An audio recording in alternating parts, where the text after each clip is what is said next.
Amidst the noise and change in the world, a clear voice emerges, inviting us to listen to a powerful message. Why do the nations rage and the peoples plot in vain? The kings of the earth rise up and the rulers band together against the Lord and against his anointed, saying, but the one enthroned in heaven laughs, the Lord scoffs at them, he rebukes them in his anger and terrifies them in his wrath, saying, I have installed my king on Zion, my holy mountain. Therefore, you kings, be wise, be warned, you rulers of the earth. Serve the Lord with fear and celebrate his rule with trembling. Kiss his son, or he will be angry, and your way will lead to your destruction. Blessed are all who take refuge in him. Dude, have you seen these Free Thought Initiative flyers everywhere? They're literally papering the campus. Look at this one, Liberation from Religious Oppression. They're basically declaring war on all the religious clubs. I noticed. They tore down our Bible study poster twice this week. Sarah had to laminate the new one and tape it with industrial strength tape. I mean, can you blame them? Look around, Hennick. We're in the 21st century. Did you hear? Professor Rivera's department is pushing the administration to ban religious clubs on campus entirely. They say it's creating an intellectually hostile environment. About time. Keep that fairy tale stuff in church where it belongs. This is supposed to be a place of higher learning, not Sunday school. My roommate's in one of those Bible study things. She literally prays before tests. Like, girl, maybe try studying instead of talking to the ceiling. See what I mean? Maybe it's time to face real Hennick, man. College is supposed to be about expanding your mind, challenging what you believed as a kid, not clinging to old stories your parents told you. They're not just stories to me, Marcus, and they're not just something my parents told me. This is who I am. Hey, I'm sorry, okay? I didn't mean to... Look, you know I respect you. You're one of the smartest guys I know. I just don't want to see you get caught up in something that's gonna hold you back. What if it's not holding me back? What if it's the only thing holding me together? Then you do you, man. Just maybe pick your battles, you know? Some fights aren't worth having. Maybe some fights choose you.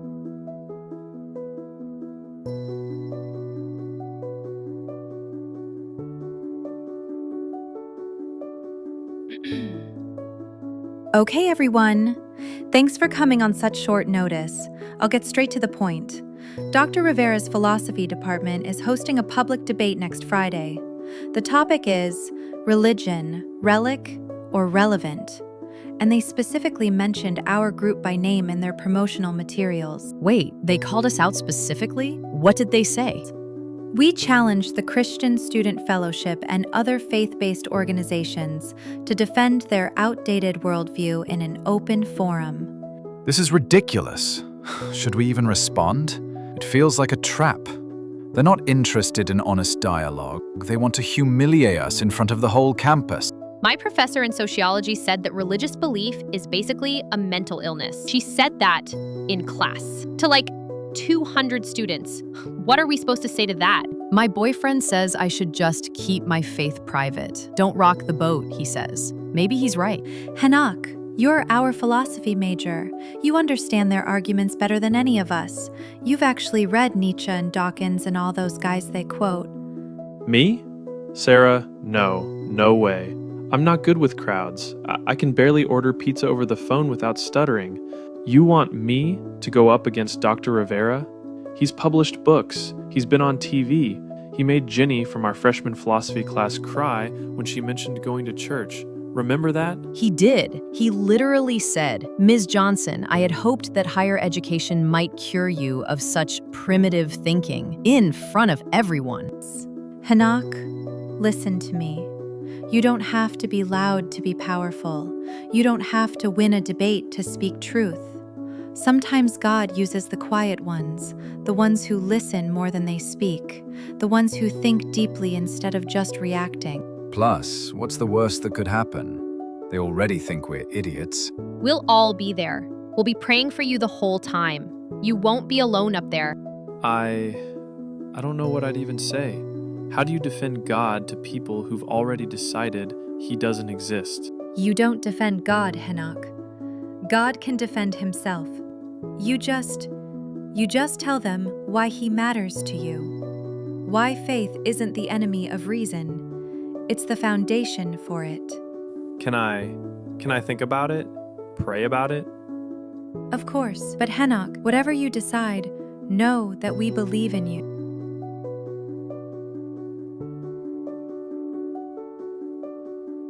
So, word is you're actually considering this debate thing with Rivera? Maybe. I don't know yet. Henoch, seriously. I need to say this as your friend. Dr. Rivera is going to eat you alive. He's been debating creationists and theologians since before we were born. He's written 3 books on the irrationality of religious belief. So you think I should just stay quiet? Let them say whatever they want about what I believe? I think you should be smart about this. God's not trending, man. Religion is dying out for a reason. People are waking up. Science has answers now. We don't need fairy tales to explain thunder anymore. Is that really what you think this is? Fairy tales? You think I'm just, what, stupid? Deluded? No, I don't think you're stupid. You're one of the smartest people I know. That's why this is so frustrating. You have this brilliant mind, and you're wasting it on something that can't be proven. What if they're wrong, Marcus? What if there's more to existence than what we can measure in a lab? What if meaning and purpose and love aren't just chemical reactions? But that's not evidence, Henoch. That's just feelings, wishful thinking. College is supposed to be about growing up. Moving past what your parents programmed into you when you were too young to know better. And mockery isn't an argument, Marcus. Neither is condescension. Look, I'm not trying to mock you. I'm trying to protect you. I don't want to see you get torn apart up there. Rivera doesn't just win debates, he destroys people. And for what? To defend something that might not even be real? What if it is real, though? What if I'm not defending an idea? What if I'm defending the truth? What if I'm the one who needs to wake up, but not in the way you think? I don't want to lose my friend to fanaticism. And I don't want to lose my soul to skepticism.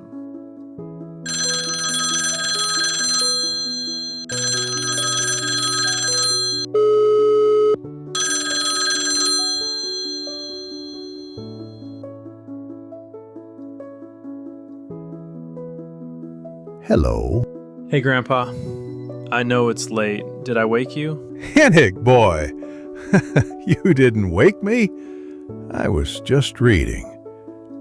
What's on your heart, son? Grandpa, I don't know if I can do this. Everyone here is so smart, so sure that faith is just ignorance in disguise. They make it sound like believing in God is like believing in Santa Claus. Well, that's nothing new, son. Let me tell you something.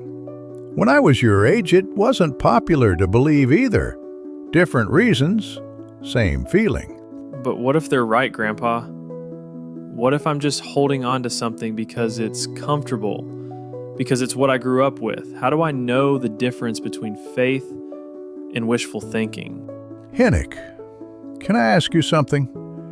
When you pray, when you read scripture, when you're alone with God, do you feel like you're talking to yourself? No, it feels real, like someone's listening, like someone cares. And when you see the way God has worked in your life, the doors He's opened, the peace He's given you in hard times, does that feel made up? No, it feels like there's a story being written, like my life has purpose beyond just existing and then dying. Then you have your answer, son. Faith isn't about having all the evidence laid out like a math problem. It's about trusting what you know to be true in the deepest part of yourself.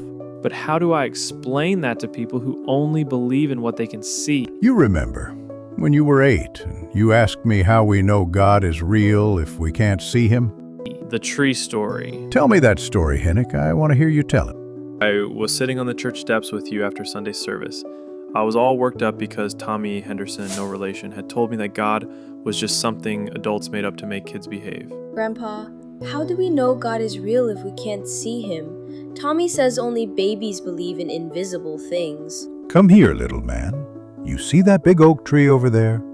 Yeah, it's huge.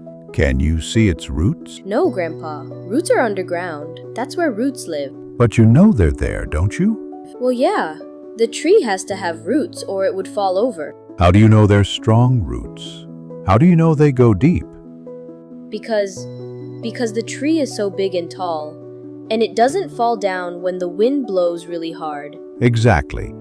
You know the roots are real. Not because you can see them, but because you can see what they do. They keep that tree standing strong, even in storms. So God is like roots?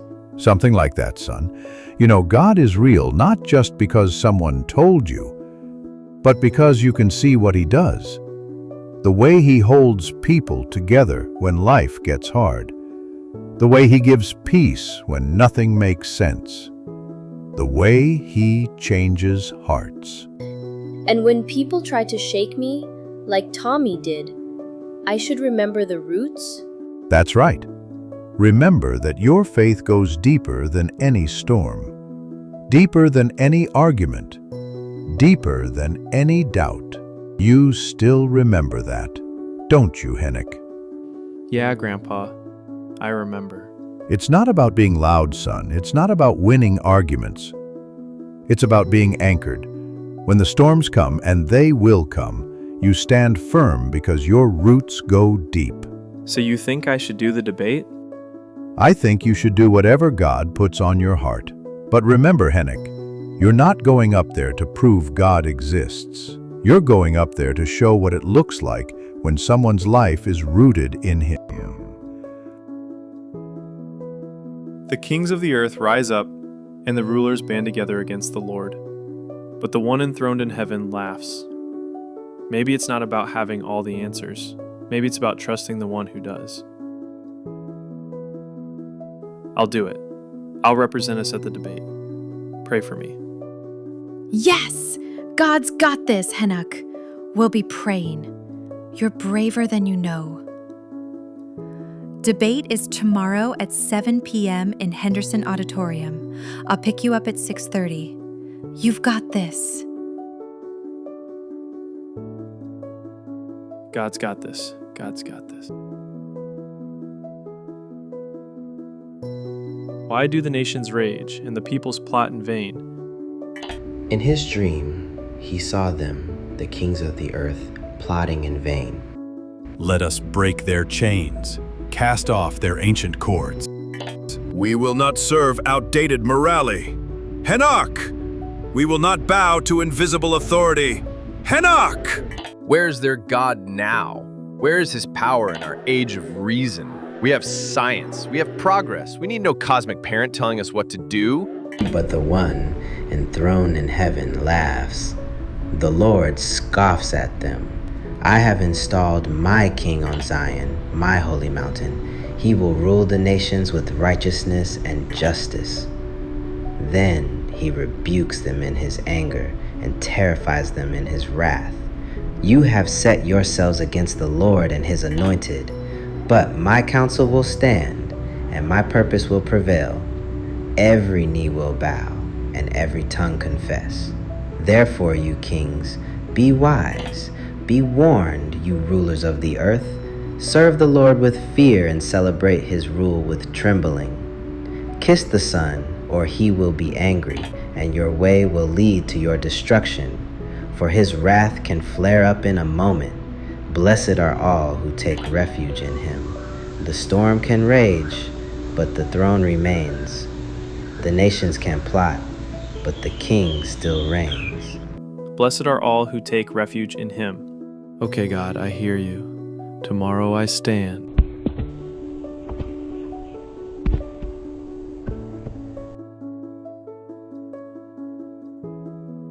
This should be good. Rivera's going to absolutely destroy this kid. I heard the Christian guy is barely 19. What was he thinking? Maybe he's got a death wish. Or maybe he's just delusional enough to think his imaginary friend will help him. How are you feeling? You look calm. I feel like I'm exactly where I'm supposed to be. Is that weird? That's the peace that passes understanding, Hennock. That's God. We'll be in the front row praying for you the whole time. Remember, you're not alone up there. I know. Thank you. All of you.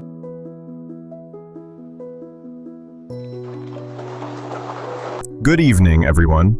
Tonight we examine the question, religion, relic, or relevant?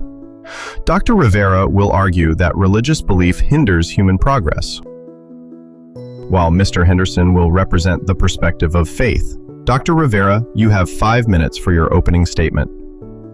Thank you. Ladies and gentlemen, distinguished faculty, bright students of this fine institution, we gather tonight to examine whether ancient religious texts and supernatural beliefs have any place in modern intellectual discourse. I stand before you as a champion of reason, of progress, of human potential, unleashed from the shackles of superstition. For too long, humanity has cowered beneath the weight of invisible deities and unverifiable claims about cosmic purpose. We live in an age of extraordinary scientific achievement. We can peer into the depths of space, decode the human genome, and harness the power of atoms. Yet we still see intelligent people like Mr. Henderson, clinging to Bronze Age mythology as if it were absolute truth. I argue that such clinging to supernatural beliefs doesn't just stunt our intellectual growth, it actively hinders our progress as rational beings.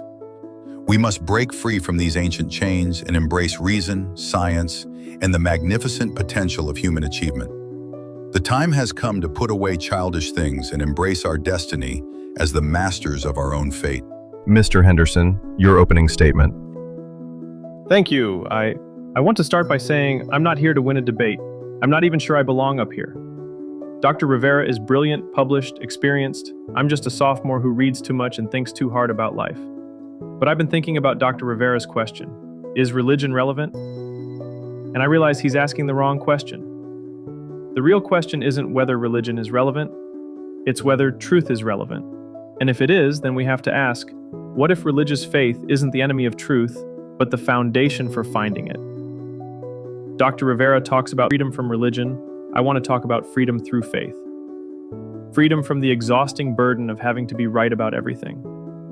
Freedom from the crushing weight of making yourself the center of the universe. What if the real rebellion isn't against God, but against our own desperate need to play God? Mr. Henderson, that's beautiful rhetoric. But where's your evidence? You're talking about freedom through submission to ancient mythology. That's an oxymoron. Is it? Or is true freedom knowing there's something bigger than our own opinions, something that doesn't change when the crowd changes its mind? You're talking about intellectual slavery disguised as spiritualis, Enoch. Faith is the antithesis of reason. But what if faith is what gives reason a foundation to stand on? What if you can't even trust your own reasoning without first believing that truth exists and that your mind can grasp it? That's circular reasoning. Is it? Or is it the only reasoning that isn't circular? Dr. Rivera, why do you trust your brain to tell you the truth about anything? Because it's been tested by experience and science.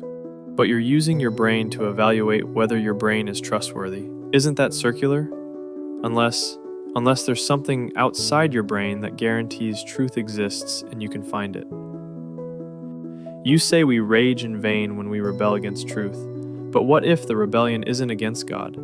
What if it's against our own need to be the ultimate on everything? That's philosophical wordplay. Maybe. Or maybe it's what happens when you stop trying to tear down thrones and start asking who deserves to sit on them. I'm not asking you to believe what I believe. I'm asking you to consider that maybe the reason we rage against God isn't because he's not real, but because he is.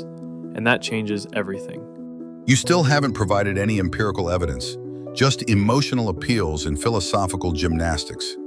Dr. Rivera, I've provided the evidence of a life that found peace and surrender rather than rebellion, of a mind that found freedom in acknowledging truth bigger than itself. And honestly, that might be the only evidence that really matters. Thank you both. We'll now open for questions from the audience. Mr. Henderson, what about all the evil done in the name of religion? Wars, oppression, hatred. That's exactly my point. When people try to play God instead of following God, terrible things happen. The problem isn't faith, it's faithlessness disguised as faith. It's people using God's name to justify their own desires for power. But how do you know your version of faith is the right one? I don't claim to have everything figured out. But I've found that when I try to follow Jesus, really follow him, not just use his name, I become more loving, more humble, more concerned about others. That feels like the right direction. Aren't you just afraid of death? Isn't religion just a blanket? Maybe some religion is, but the faith I've experienced doesn't promise easy answers or comfortable feelings. It promises that life has meaning, that love is real, and that justice will ultimately prevail. If that's a blanket, it's one that challenges me to live better. Mr. Henderson, in all your eloquent words, you still haven't proven God exists. Dr. Rivera, I can't prove God exists any more than you can prove he doesn't. But I can show you what happens when someone lives like he does. And in the end, maybe that's the only proof that matters. Not arguments, but transformed lives.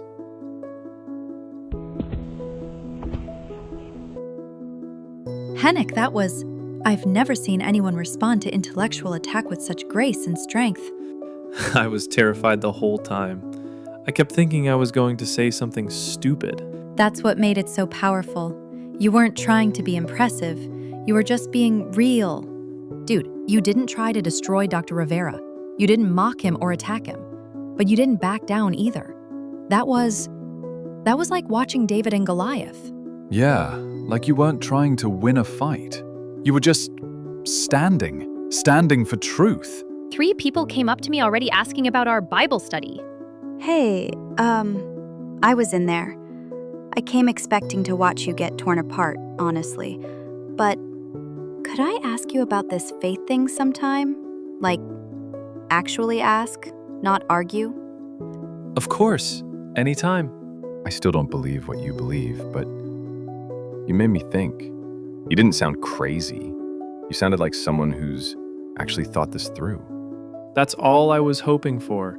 Not agreement, just thoughtful consideration. Mr. Henderson. Dr. Rivera. You surprised me tonight. I expected fundamentalist rhetoric. Instead, I got philosophy. We may disagree, but you argued with integrity. Thank you, sir. That means a lot coming from you. Perhaps we could continue this conversation sometime, in a less public setting. I'd like that. So, I watched the live stream. And? Are you going to tell me I made a fool of myself? Actually, no. You didn't sound like a crazy person up there. You sounded like someone who actually thinks deeply about this stuff, instead of just accepting what they're told. I do think about it. Every day. Sometimes I think about it too much. Maybe that's the difference between you and the religious people I grew up around. They seem to have all the answers without asking any questions. You seem to have questions that led you to different answers. Faith isn't about having no doubts, Marcus. It's about trusting God through the doubts. I still don't believe what you believe. I'm probably never going to pray or go to church or read the Bible. That's okay. I'm not trying to convert you. But I respect that you believe it, and I respect that you're willing to stand up for it, even when it's hard, especially when it's hard. That's all I was hoping for. Not agreement, just respect. Plus, watching you make Dr. Rivera sweat was pretty entertaining. I don't think anyone's ever challenged him like that. I wasn't trying to make him sweat. I was just trying not to pass out. Well, you did good, man. You represented your people well. Thanks, Marcus. That really means something. I want to welcome everyone who's joining us for the first time. Hennock, I don't know what happened in that auditorium, but we've had 12 people ask about our group this week. I was in the audience that night. I've never heard someone defend faith without attacking anyone else. It made me curious about what you guys actually believe. Yeah, it wasn't what I expected. I thought religious people were supposed to be angry and judgmental, but you seemed peaceful, even when Dr. Rivera was attacking you. I was just trying to be honest about what I've experienced, about what faith has meant in my life. Can I ask, What do you guys actually do here? Is it all Bible study and rules? Mostly, we eat pizza and try to figure out what it actually means to follow Jesus in college. We're pretty knock bad at it most of the time, but we're bad at it together. It's not about being perfect. It's about being real. Can I stay and see what that looks like? Of course, everyone's welcome here. Questions, doubts, struggles, all of it. This is what I was talking about that night. Not a religion that has all the answers, but a faith that isn't afraid of question. The nations had raged, the peoples had plotted, the kings of the earth had risen up against the Lord and his anointed. But the one enthroned in heaven remained, his king was still installed, his truth still stood firm. I used to think faith meant having all the answers. Now I think it means trusting the one who does. The storms will come, people will rage against truth, arguments will fly. But the throne remains unshaken, and those who take refuge in him, those who sink their roots deep into something eternal, they can stand firm when everything else is shaking. Therefore, you kings, be wise, be warned, you rulers of the earth. Serve the Lord with fear and celebrate his rule with trembling.